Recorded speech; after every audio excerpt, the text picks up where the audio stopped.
Hello students, class 10 subject science, chapter 6 life processes and the topic is human respiratory system. ये आपकी directorate of education की worksheet number 26 है.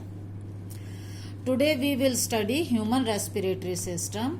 Human आपको मालूम ही है, रेस्पिरेशन से रिलेटेड है, जिसका मतलब है फूड से एनर्जी को प्रोड्यूस करना.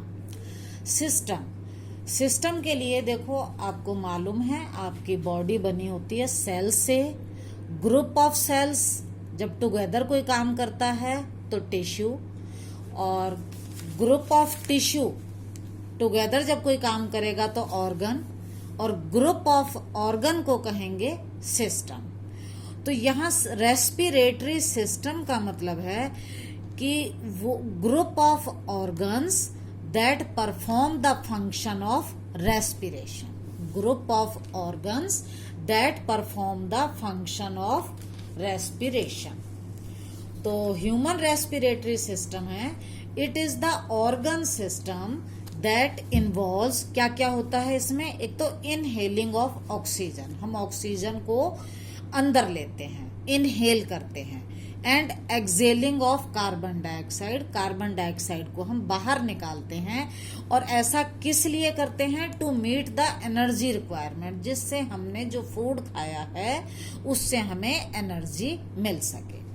अब जो ह्यूमन रेस्पिरेटरी सिस्टम है उसमें कौन कौन से ऑर्गन होते हैं, ग्रुप ऑफ ऑर्गन्स है वो, उसमें कौन कौन से ऑर्गन है. तो देखो ह्यूमन रेस्पिरेटरी सिस्टम का अगर आप डायग्राम देखो तो देखो ये यहाँ नोज से स्टार्ट होता है. सबसे पहला ऑर्गन है नोज, उसके बाद है फेरिंग्स, ये वाला पोर्शन फेरिंग्स है.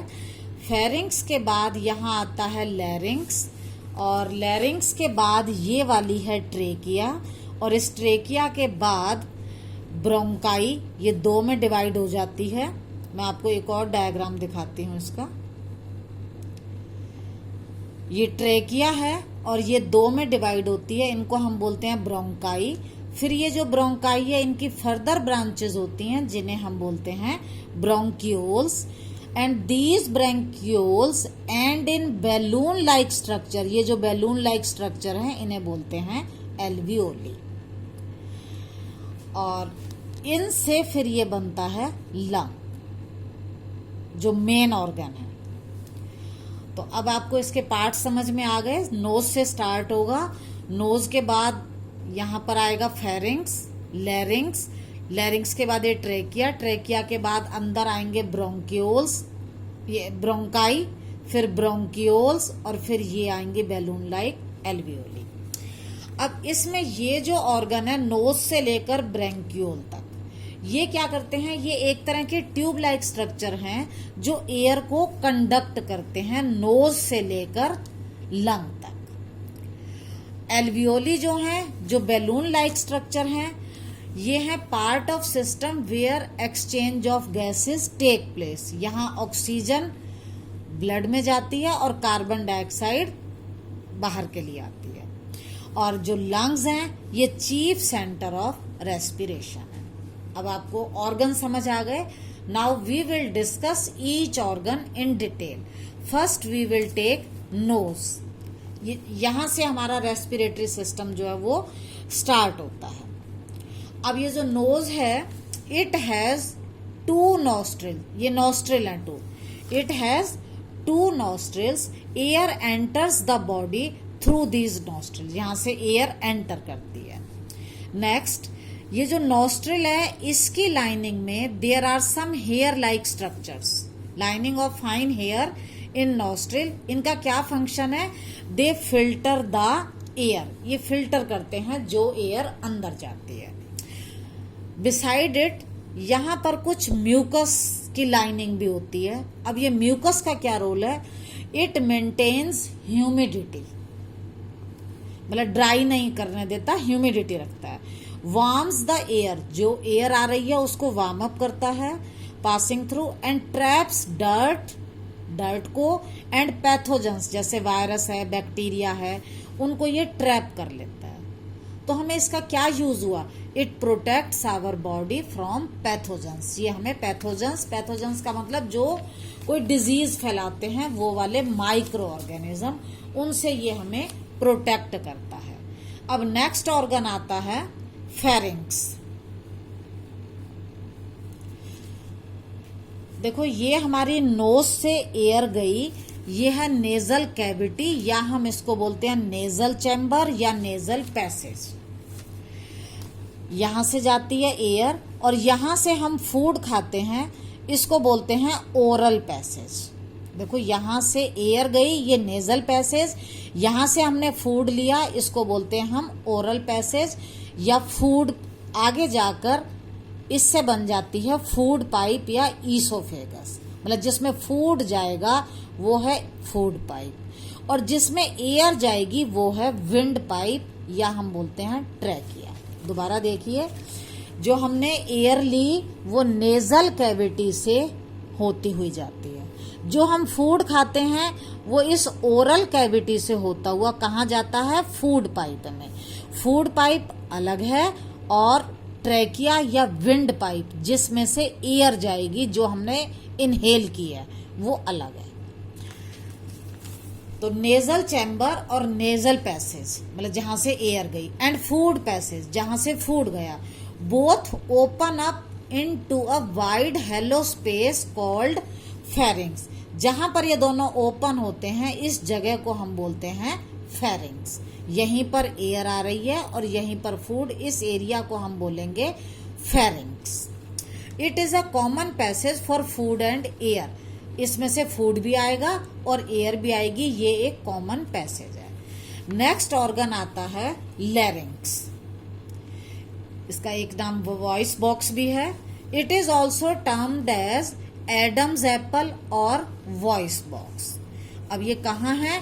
It is situated above trachea in neck. देखो ये आपकी ट्रैकिया है और इसके ऊपर ये ट्रैकिया है और इसके ऊपर ये आपका लैरिंक्स है, ये वाला। ये ट्रैकिया और ट्रैकिया के ऊपर है लैरिंक्स। हाँ, it is a passage way for air between pharynx and trachea. Pharynx से जो एयर आ रही है और ट्रैकिया में जा रही है, ये उसका पैसेज वे, रास्ता है। एयर जो जाएगी वो फेरिंग्स से ट्रैकिया में कहां से जाएगी? लैरिंक्स से होकर जाएगी। Behind the tongue and at the top of larynx. दोबारा से देखो, बिहाइंड द टंग, ये टंग है आपकी, इसके behind, and above the larynx, और लैरिंक्स के ऊपर ये वाला पोर्शन, ये फ्लैप लाइक और लीफ लाइक स्ट्रक्चर है जिसे हम बोलते हैं एपिग्लॉटिस। इसे हम क्या बोलते हैं? एपिग्लॉटिस।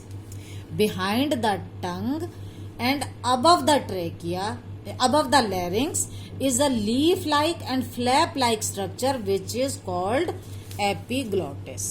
ठीक है।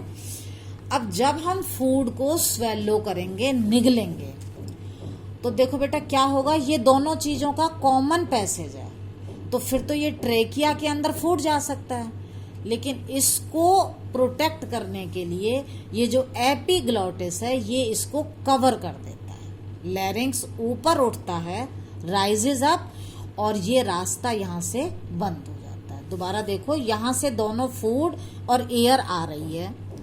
अब ये फूड जो है वो ट्रेकिया में ना जाए तो हमें ये रास्ता क्लोज करना पड़ेगा, पैसेज। इस पैसेज को क्लोज करने के लिए कौन फंक्शन करता है? एपिग्लॉटिस। ये लैरिंक्स ऊपर उठता है और ये एक तरह से ढक्कन की तरह से, लिड की तरह से बंद हो जाता है, जिससे आपका फूड सिर्फ फूड पाइप में जाता है, ट्रैकिया में नहीं आता। As the food is swallowed, the whole larynx rises। ऊपर को उठा कहाँ तक? एपिग्लोटिस तक। So that the passageway to windpipe is blocked। तो वो रास्ता बंद हो गया, and the entry of food in windpipe is prevented। फिर हमारी विंड पाइप या ट्रैकिया के अंदर फूड एंटर नहीं होता। अब नेक्स्ट है हमारा ट्रैकिया। नेक्स्ट ऑर्गन है ट्रैकिया। देखो ये ऑर्गन है आपका ट्रैकिया। ये एडम्स एप्पल या लैरिंक्स था, उसके नीचे स्टार्ट होती है ये trachea. It starts below the larynx, larynx के नीचे से स्टार्ट होती है and moves down to the neck, और नेक में से जाती है। इट्स वॉल, ये जो इसकी वॉल है, it is comprised of C shape rings of cartilage. यहां पर ये जो व्हाइट कलर की आपको दिख रही हैं, ये है rings of cartilage C shape. अब ये कार्टिलेज का क्या हमें यूज है? अगर ये कार्टिलेज नहीं होंगी तो ये ट्रेकिया कहीं भी कोलैप्स हो जाएगी, मुड़ जाएगी, एयर अंदर नहीं जा पाएगी। तो ये क्या करती है? It ensures that the air passage does not collapse. ये एयर पैसेज को कोलैप्स नहीं होने देती, बिल्कुल सीधा रखती है जिससे एयर इजीली जा सके। अब क्या है इसके बाद? ये trachea it divides into 2 tubes, जिनको हम बोलते हैं bronchi. The trachea divides into 2 tubes. ये ट्रेकिया आ रही थी, it divides into 2 tubes. In 2 tubes को हम बोलते हैं ब्रोंकाई। अब ये ब्रोंकाई फर्दर ब्रांच में, स्मॉलर ब्रांचेस में ब्रेकअप होते हैं। Bronchi divide into smaller and smaller tubes which terminate into alveoli. बाद में ये टर्मिनेट, खत्म होती हैं एल्वियोली में जाकर। इन ब्रांचेस को हम बोलेंगे ब्रोंकियोल्स। इनको हम क्या कहेंगे? ब्रोंकियोल्स। अब आगे आ गया एल्वियोली। एल्वियोली क्या है? Alveoli are the thin walled balloon like structure. ये थिन वॉल्ड है और बैलून लाइक स्ट्रक्चर है।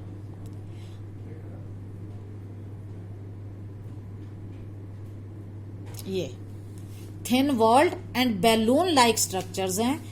These are the functional unit in the lungs. Lungs की फंक्शनल यूनिट, काम जो है रेस्पिरेशन में, जो ऑक्सीजन का एक्सचेंज है, ऑक्सीजन और कार्बन डाइऑक्साइड का, वो यहीं पर होता है। तो इसलिए ये functional unit in the lungs where exchange of gases takes place. और दूसरा, ये जो इनकी शेप बैलून लाइक है, इससे क्या प्रॉफिट होता है? They provide a large surface area. अगर ये खाली ट्यूब होती तो एरिया कम होता। अब अगर यही ट्यूब बैलून लाइक हो जाए तो ये एरिया इसका इंक्रीज हो जाएगा। तो दे provide a large surface area for exchange of gases. और नेक्स्ट है the walls of alveoli.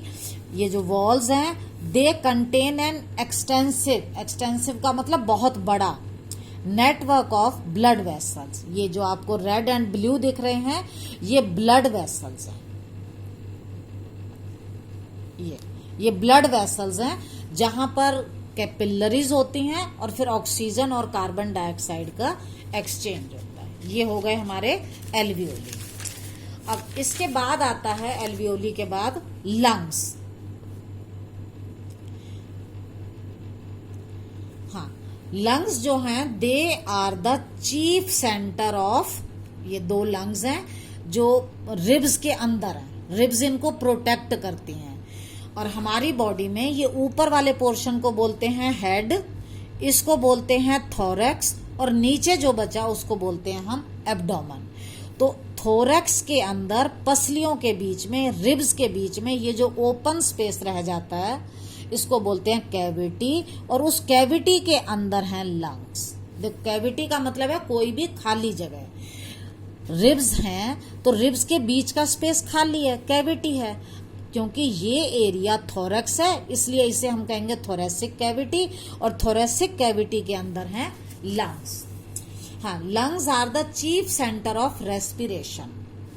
They are located in thoracic cavity of chest near the backbone on either side of heart. यहाँ बीच में heart है और heart के दोनों side पर लंग्स हैं, बैकबोन के पास। The pair of large spongy organ which are mainly involved in exchange of gases between blood and air. Blood और एयर में ऑक्सीजन और कार्बन डाइऑक्साइड का एक्सचेंज करते हैं। As compare to left lung, right lung is bigger and heavier. Right वाला lung थोड़ा heavy होता है। अब ये तो थे हमारे ऑर्गन्स जो रेस्पिरेशन में इन मतलब ऑक्सीजन एयर को अंदर ले जाने में और बाहर निकालने में फंक्शन करते हैं। अब आता है कि ये जो प्रोसेस है जिसमें एयर अंदर जाती है और बाहर निकलती है, इस प्रोसेस को हम बोलते हैं ब्रीदिंग। अब ये ब्रीदिंग की प्रोसेस कैसे होती है? ब्रीदिंग की प्रोसेस में 2 स्टेप्स हैं। इट इन्वॉल्व्स 2 स्टेप्स, एक है इनहेलेशन और दूसरा है एक्सहेलेशन। इनका मतलब अंदर, टेकिंग इन एयर को अंदर लेना। कौन सी एयर को? Rich in oxygen. बाहर ऑक्सीजन है, उसी को तो हम अंदर ले रहे हैं। It is called inhalation. अब एयर अंदर जाती है, आप एक बार वीडियो को पॉज करो और अंदर गहरा सांस लेकर देखो आप क्या क्या फील करते हो। देखो, जो सबसे पहले आप फील करोगे, आप देखोगे आपकी जो रिब्स हैं वो ऊपर की तरफ उठ रही हैं। आप इसको फील करके देखो, रिब्स लिफ्ट अप। अब क्यों लिफ्ट अप हो रही हैं? क्योंकि आप ये देखो, ये उंगली है, यहां पर ये मसल है। अगर मैं इसको फोल्ड करूं तो क्या होगा? ये वाला मसल कॉन्ट्रैक्ट हो रहा है और ये वाला मसल फैल रहा है, बड़ा हो रहा है। ये मसल कॉन्ट्रैक्ट कर रहा है और ये वाला मसल एक्सपेंड कर रहा है। तो यहां पर भी क्या है? Due to the contraction of muscles attached to rib. ये मसल तो कॉन्ट्रैक्ट हुए, रिब्स क्या हुई? लिफ्ट अप हुई। अब जब रिब्स उठेंगी तो जो आपका डायाफ्राम है,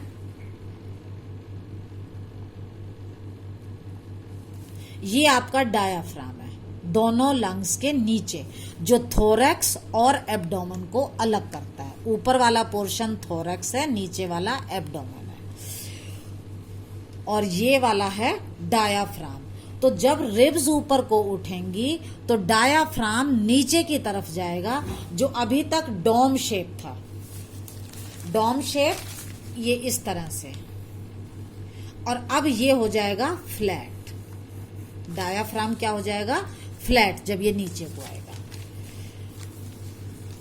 हाँ, ribs lift up and diaphragm gets flattened in shape. Diaphragm आपका क्या हो गया?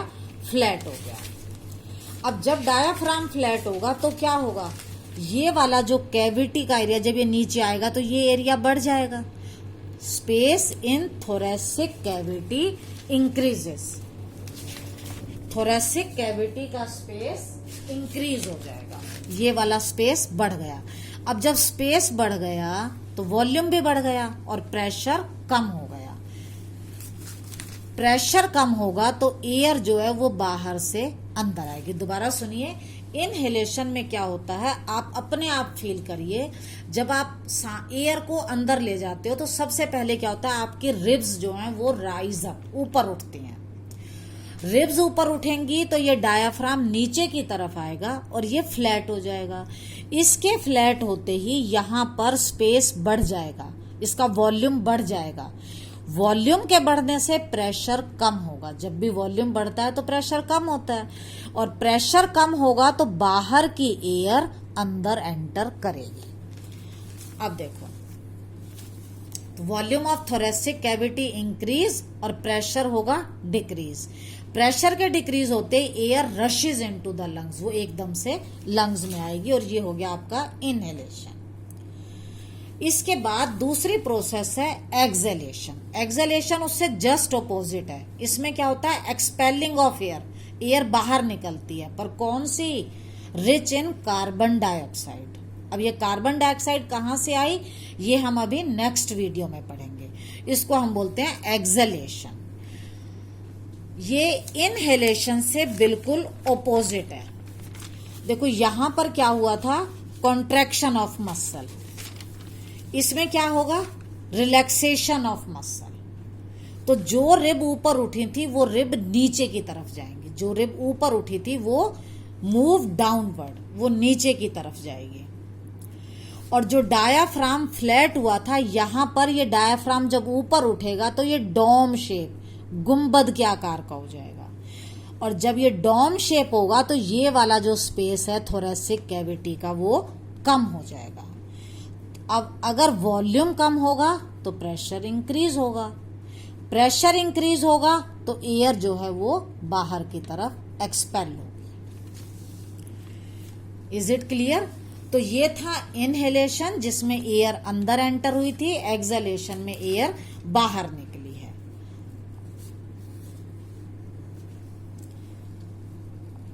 ये आपके पॉइंट्स क्लियर हैं। इसके बाद आते हैं एक्सरसाइज वाले question. What is the function of alveoli? Alveoli का फंक्शन क्या है? मैंने अभी आपको बताया एल्वियोली क्या करते हैं। एक तो सरफेस एरिया प्रोवाइड करते हैं, दूसरा exchange of gases. Alveoli are the functional unit in the lungs where exchange of gases takes place. और दूसरा फंक्शन क्या है? They provide a large surface area for exchange of gases. क्योंकि ये balloon like है, बैलून लाइक का मतलब ये सरफेस एरिया इसका इंक्रीज हो गया। सेकेंड क्वेश्चन है, name the site for gaseous exchange. कहाँ होता है गैसियस एक्सचेंज? अभी बताया एल्वियोली में होता है, इन एल्वियोली। थर्ड है, differentiate between inhalation and exhalation. दोनों दे रखे हैं, एक को लर्न करोगे आपको सेकंड अपने आप आ जाएगी। थोरेसिक कैविटी एक्सपैंड हुई थी, रिब्स ऊपर आई थी, इसमें कॉन्ट्रैक्ट होंगी और रिब्स नीचे जाएंगी। यहाँ डायफ्राम फ्लैट था, यहाँ डायफ्राम डोम शेप्ड है। यहाँ वॉल्यूम इंक्रीज हुआ था, प्रेशर डिक्रीज। इसमें वॉल्यूम डिक्रीज है, प्रेशर इंक्रीज। अगर प्रेशर इंक्रीज है तो एयर एक्सपेल आउट होगी, इसमें एयर एंटर करेगी। नेक्स्ट है, draw a well labelled diagram. Diagram आप ड्रॉ कर ही लेंगे। Observe the movement of your stomach during inhalation and exhalation. What can be the reason behind your observation. पहले तो मैंने आपको कहा था कि आप इनहेल करिए और देखिए क्या होता है। क्या क्या हुआ था आपने ऑब्जर्व किया था? रिब्स उठी थी पहले इनहेल करते समय, और डायाफ्राम आपका पहले नीचे की तरफ गया, फ्लैट हुआ, और दूसरी बार डायाफ्राम ऊपर की तरफ आया, डोम शेप हुआ। अब इसका ये तो थी मूवमेंट, इसका रीजन क्या था? क्योंकि इनहेलेशन और एक्सहेलेशन में क्या होता है, ये बिल्कुल रिपीट किया गया है। थोरेसिक कैविटी या तो एक्सपेंड करती है या कॉन्ट्रैक्ट करती है। रिब्स या तो लिफ्ट अप होती हैं या डाउनवर्ड होती हैं। डायफ्राम फ्लैट हो सकता है, डोम शेप हो सकता है, और वॉल्यूम ऑफ लंग्स इंक्रीज हो सकता है या डिक्रीज। इन सभी रीजन की वजह से क्या हुआ था, हमने किसकी मूवमेंट फील की थी? डायाफ्राम की। एक बार तो हमने नीचे एब्डोमेन की तरफ जब फ्लैट हुआ, और एक्सहेलेशन के टाइम में हमने ऊपर की तरफ थोरेसिक कैविटी की तरफ जब हमने एक्सहेल किया। All the questions are clear.